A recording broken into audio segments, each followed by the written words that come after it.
What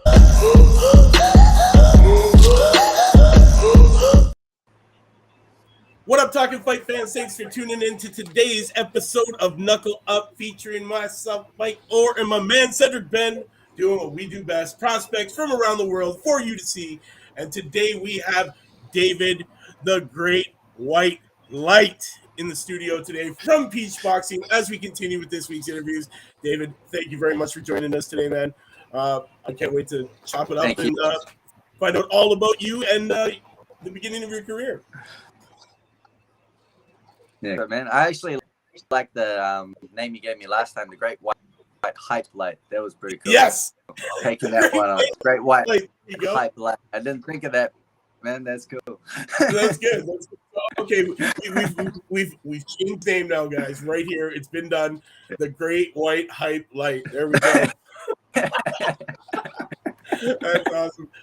Yeah, definitely. It's been a great week talking to the rest of your stablemates. I'm excited to have you in here. Definitely been following you for a little while, and you know what? I think you got some great skills in the ring.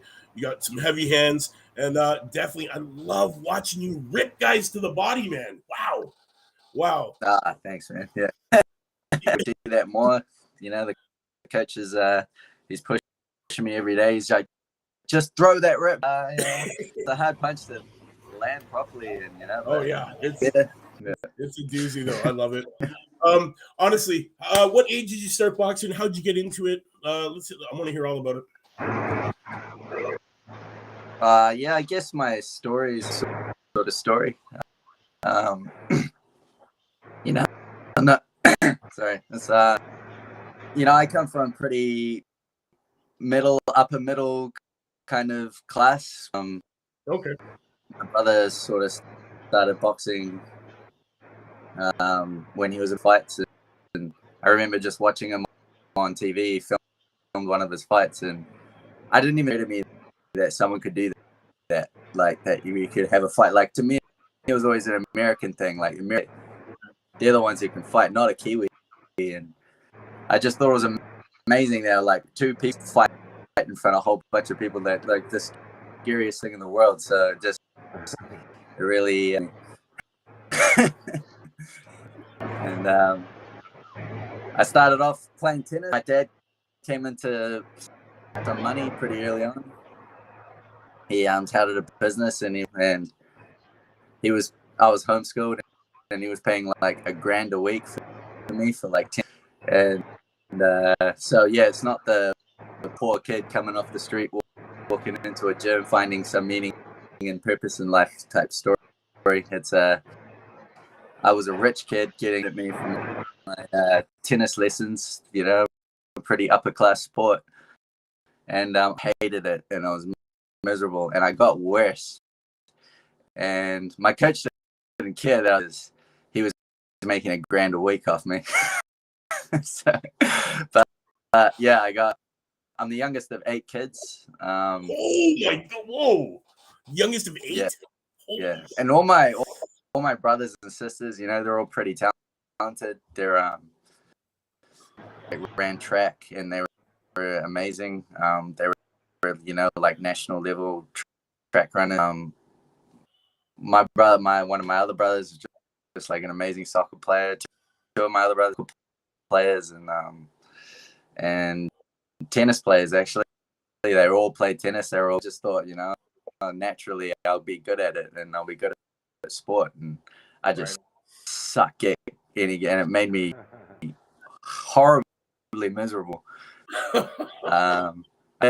And like something was wrong with me. Like I was a black sheep of the family or something. But once I took sure that didn't happen, no matter what, that I didn't fail. So that's basically how. What age did you actually start boxing? Sorry, what was that? Sorry, Cedric. Yes. What age did you actually start boxing? I was like kind of in and out of the gym stuff, but I went fully out to play tennis, and then I came back and started training. I had my first fight at 15, and then again a year off trying to beat that dead horse in tennis until 16, and then I just stuck to it after that. How long of an amateur career did you have? How many fights? Any accolades? Yeah, from oh man, I started pretty much at 16. I finished at 22, so it was about 6 years. I had about 70.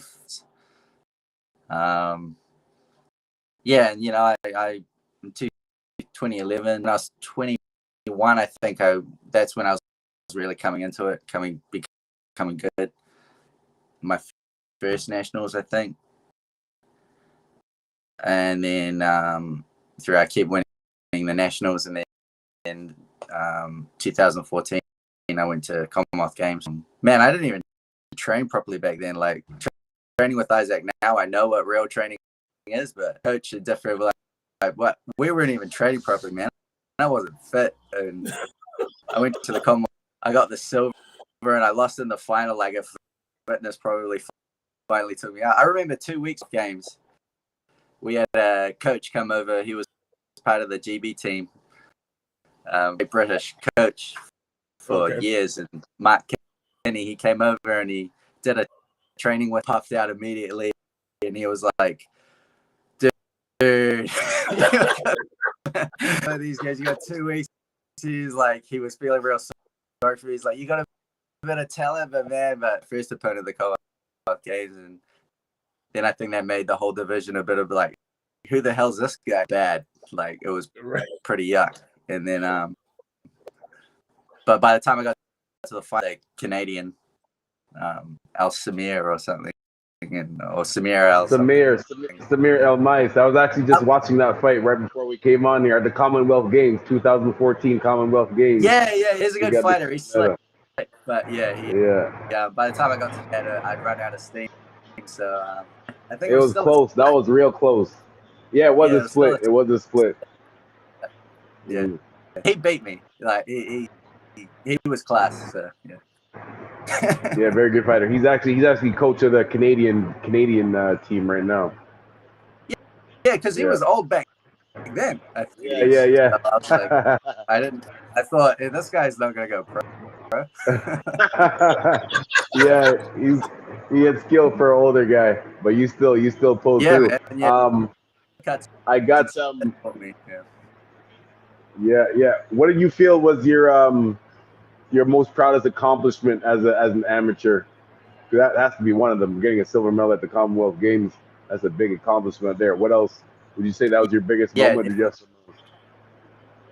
Well, the Commonwealth Games only like Britain, Australia, New Zealand, and Malaysia, all these countries. Still though, Russians. It's the best in those countries, right? It's still the best in those countries. Yeah. I don't want to knock it. It was good, but like when you fight in those other tournaments, and like I knocked out a Russian, fighting Chinese, fighting these big countries that put some games and stuff.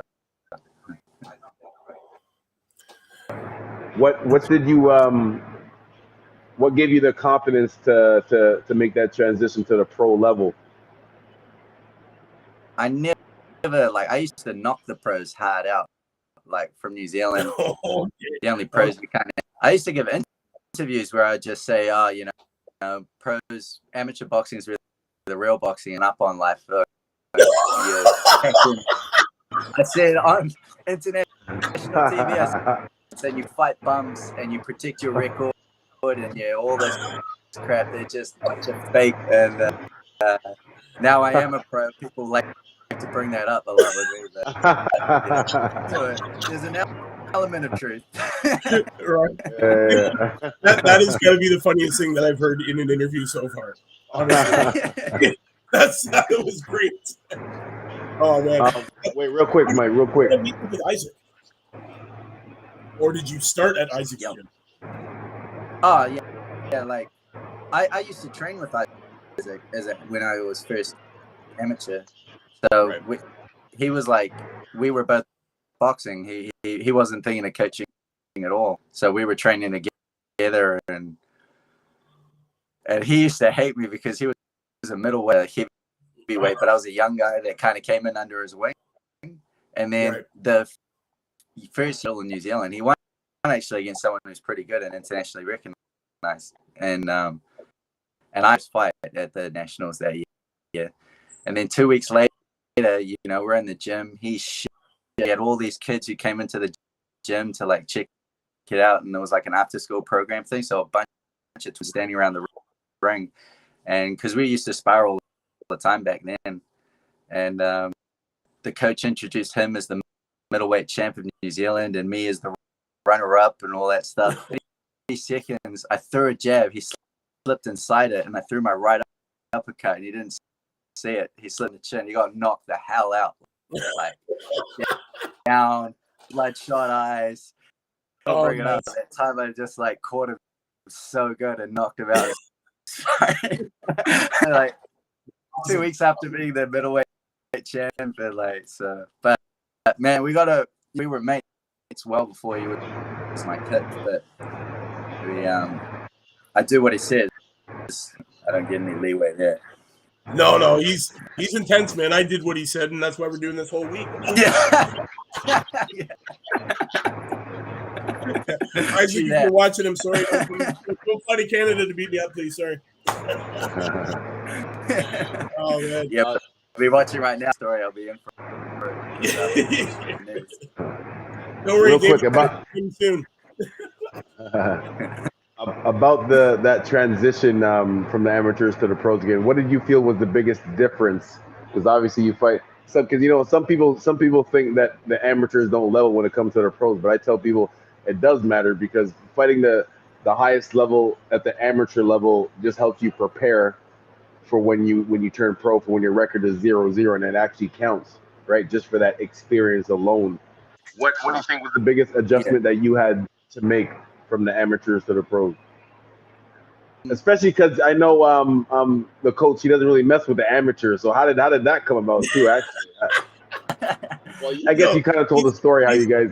He's not about amateurs at all, man. He was just like, no, fuck him.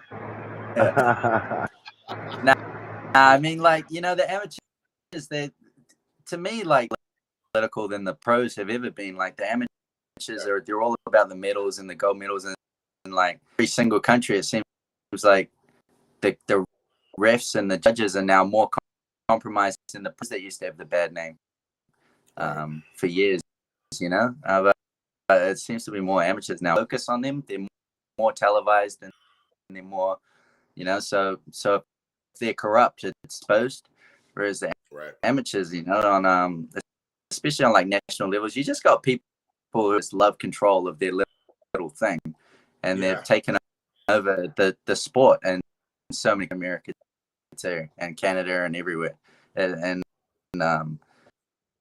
it's actually got more freedom, and you're getting fairer fights in the pros now. But as far as adjustments go from amateur to pro, I mean, you got 3 minutes, and you got to win 2 of those rounds in the amateurs, and you just got to be throwing. And like I said, I wasn't even fit, and I got a silver medal at the Commonwealth Games. I was able to bring a certain level of intensity, I guess, to the first round, and then run away in the third. But like the pros, you're not going to get away with it. And some people have these, like, some people can do that intense thing for all they need. You only need to win 2 rounds, so it's a 2-round fight, really. Right. And so many more levels of like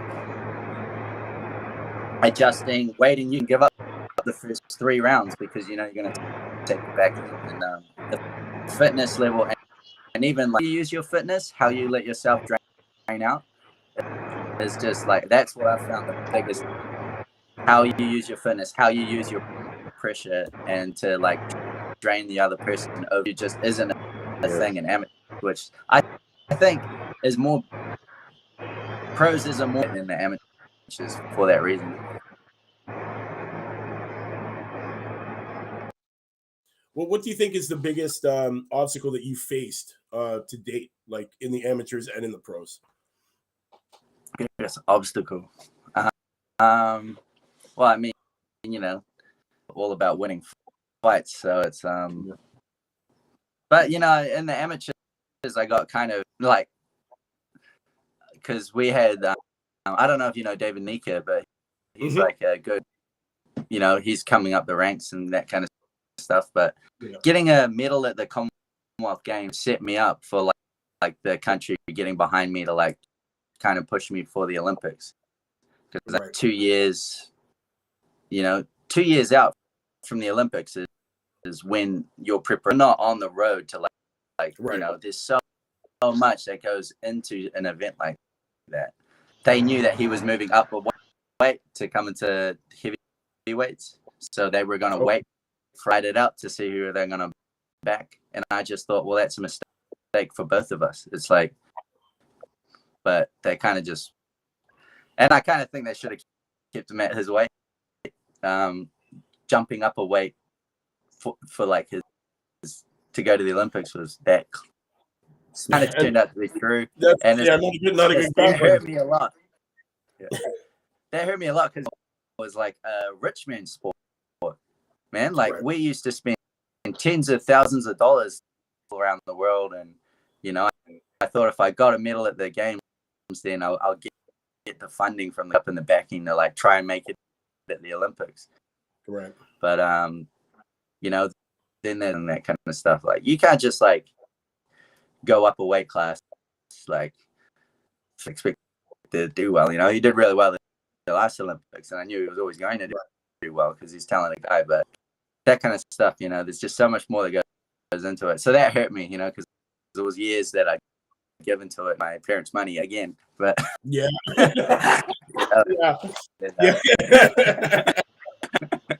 They're just waiting for you to make the millions so you can pay them all back, right? Exactly. Yeah. Right on. I know you just fought.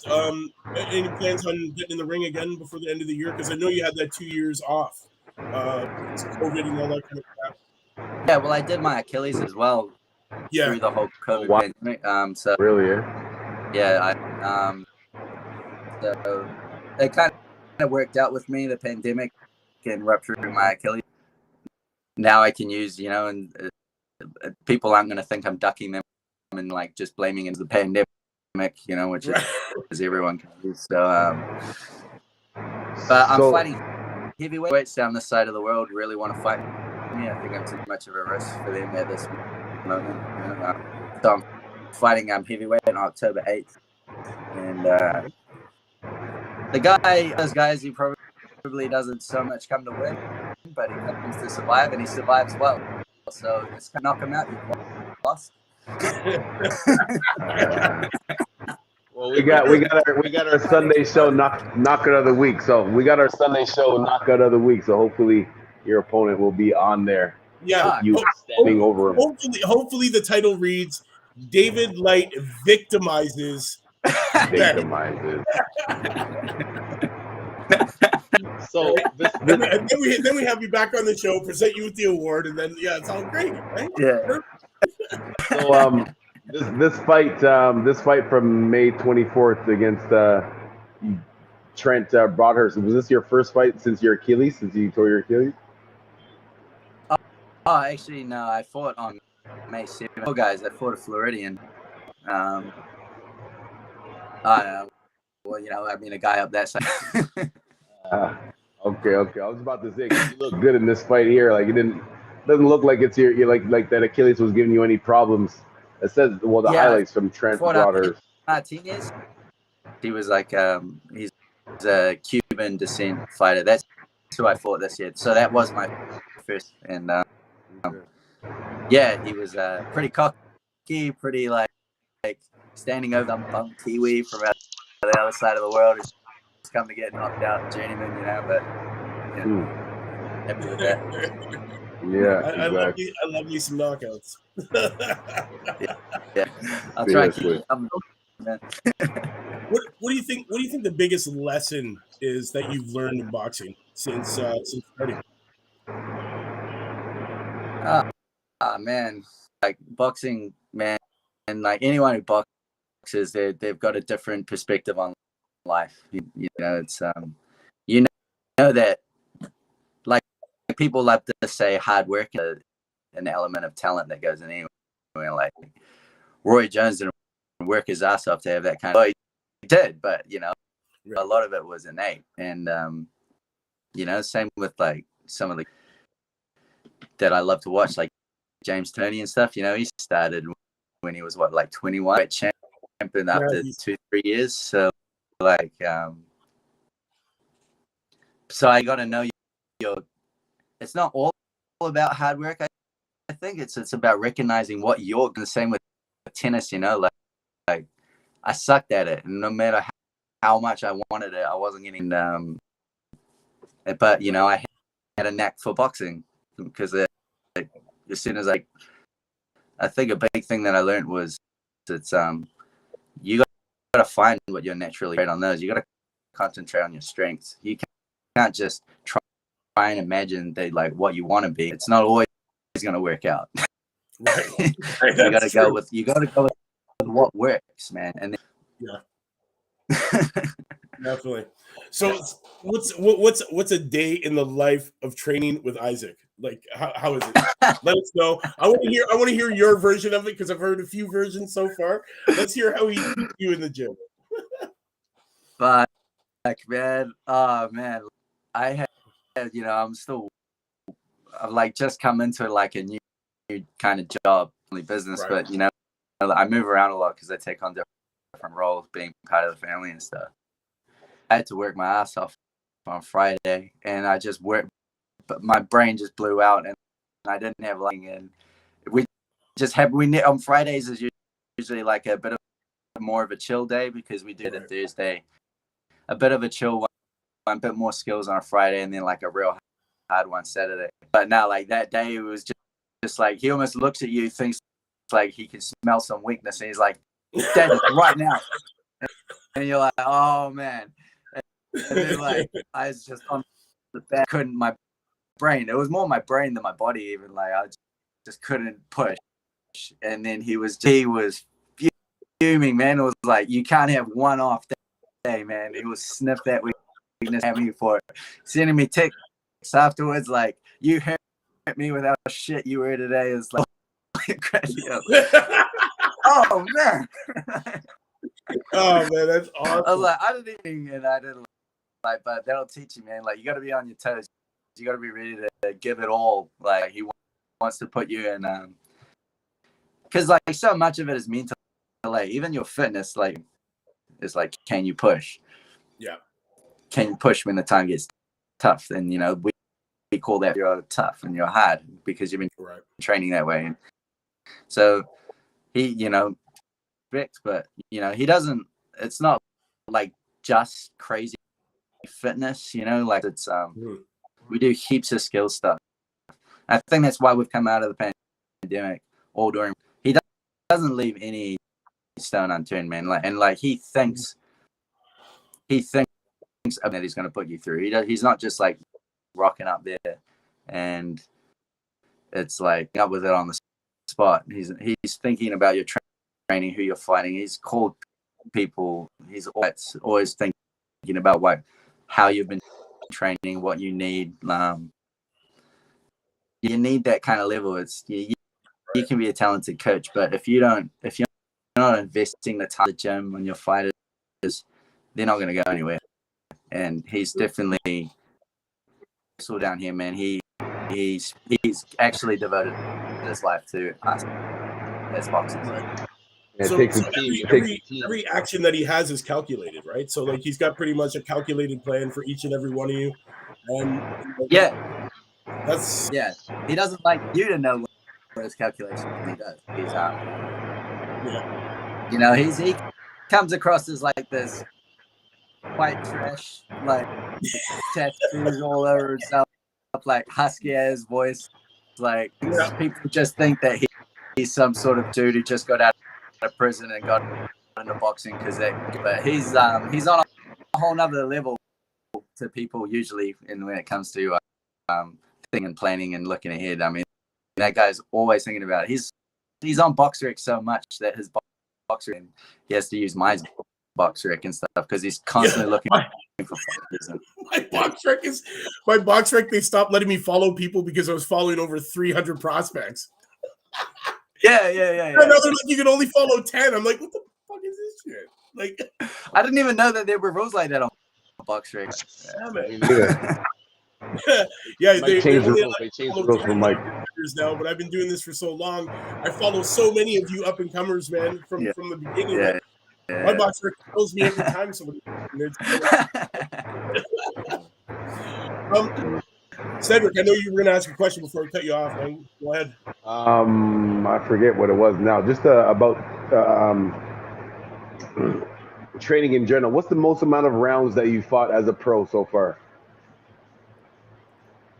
I've done only 10 rounds so far. And I've only done the 14 once. Yeah. 14. Interesting. Sorry? Nah, you said 14 rounds? 10. Oh, just 10. Just 10. Okay. Yeah. And how like I always. Yeah, I know. How did you feel like? How was that training camp different? Training for like 10 rounds as opposed to like 4 and 6, and when you're working your way up, especially when you're coming from the amateurs, as when you're just doing 3. As you said, you just have to prepare for 2 rounds. You just got to win 2 out of the 3 rounds as an amateur, as opposed to 6 out of the 10. As a pro. How was that? How did you make that change in training? Like, what did you make? Or did you just run longer miles, or obviously more sparring? How was that? Yeah, I just got work harder, man. Yeah. I guess basically. And a lot of these guys, what happened? What did you do? And it's like, man, there's no secret formula. It's just getting in the gym and your ass whooped. That's what it is, right? Yeah. Get in the gym, get your ass whooped, and get back out there. But to be fair, like, I did start to think, man, like, because my first times in the year just to get to that 10-0 record, so I could start fighting for real titles and the bums, and like, it didn't even matter if I had to fight them 10 rounds or not, and I didn't have to be fit. But 10 rounder was for an Oriental title against a guy who had fought for the world title twice, and my first real fight. And I had to get that was against Mark Flanagan, right? Yeah. Going to nutritionist, that was like one of the like monitoring what I'm eating and seeing how much like the eating, how it makes you, even just how it changes your mood and how it affects your sleep and regulates all your stuff, and just giving me the energy to like get through the 10 rounds. Like, I don't know how that fight would have gone, and that was just one little thing of like meeting a nutritionist, every other week.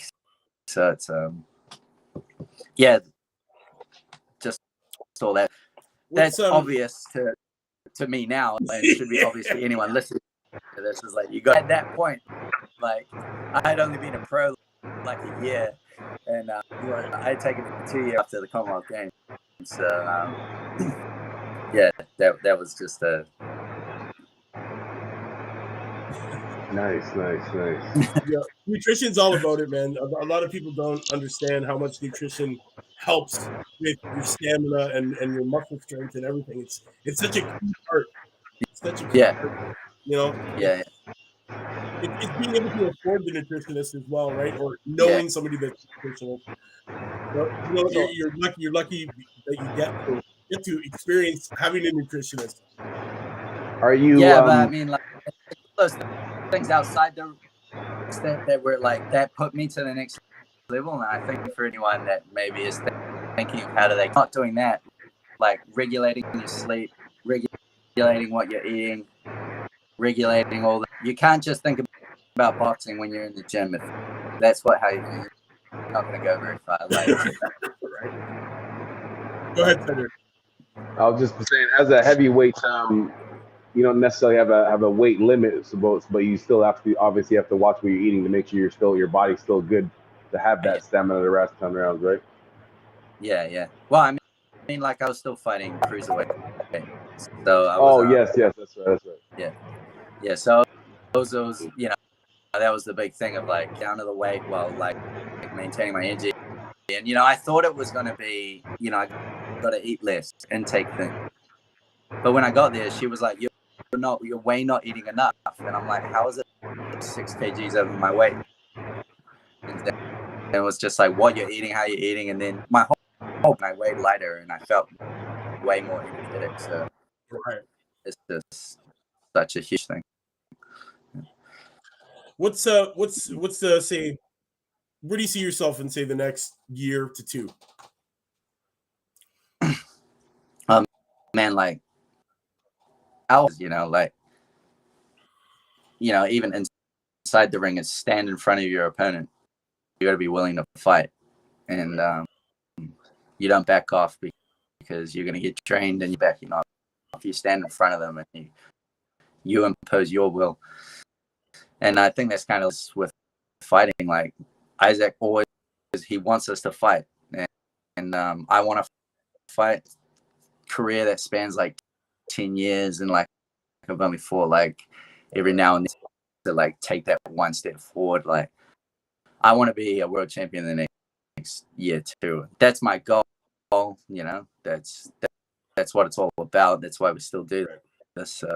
The pandemic's been crap, but like we were saying before, everyone likes to use the pandemic as an excuse. And now that everyone knows all the events of every little thing that happens around the world, they can come up with it. But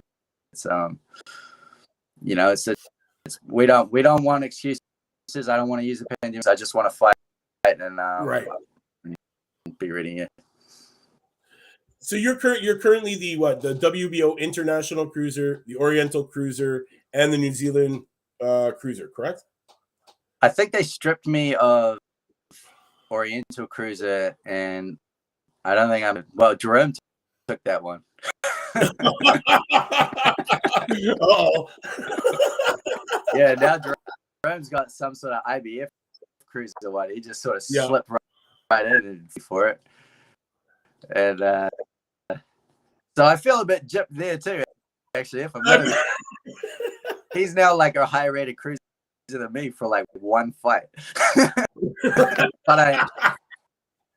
But yeah, I am the international cruiser. I know I'm the current international cruiser. Yeah. That's great, man. Oh, Cedric, we're gonna get out of here soon. You want to ask any more questions? Nah. Any same questions I usually ask all of our guests. Any training plans? Planning on coming to Canada anytime soon for any of your training camps? If you are, you're more than welcome. I got my gym here. You can't. Usually I do the interviews where you can see the gym in the back, but everyone's gym full of people. Nah, right I've now. seen it. Yeah. Okay, cool.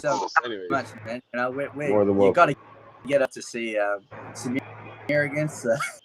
Yes. Get that one back. Yes, I guess. Definitely. I'm gonna ask another question. I always ask everybody this: do you want to be loved, or do you want to be feared in the ring? I want to be up in the crowd. Like that's what it's all about, right?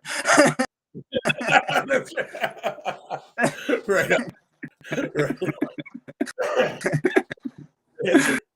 That's it. Yeah. All right, David, we're not going to keep you too much longer, man. I know it's early in the morning and you probably got running or something to do. Thanks for taking up the time to come and join us today, man. It's been a pleasure. Thank you. We'll definitely be following you in the future. I'll have you back anytime. We'll keep in touch. We're fans for life now, so thanks. We're definitely going to be watching you progress, and definitely we think that we're going to see a world championship belt on you very soon, man. Because for sure. I'll let you down. Don't worry, you won't. You won't let us down, man. The great white hype light. Remember? Yeah, I think I'm adopting that, man. I like that. I like that. I love it. Well, Talkin' Fight fans, thanks for tuning in to today's episode of Knuckle Up with myself and Cedric Benn and our special guest, David, the Great White Hype Light. You know what it is, man. We'll see you tomorrow, same time, same channel. Female Friday. We're going to be talking to Mia and Aaron Walsh. We got them both here tomorrow to join us for the continuation of Peach Boxing Week. You know what it is, man. It's your man, Mike Gore. We'll see you tomorrow. Knuckle up.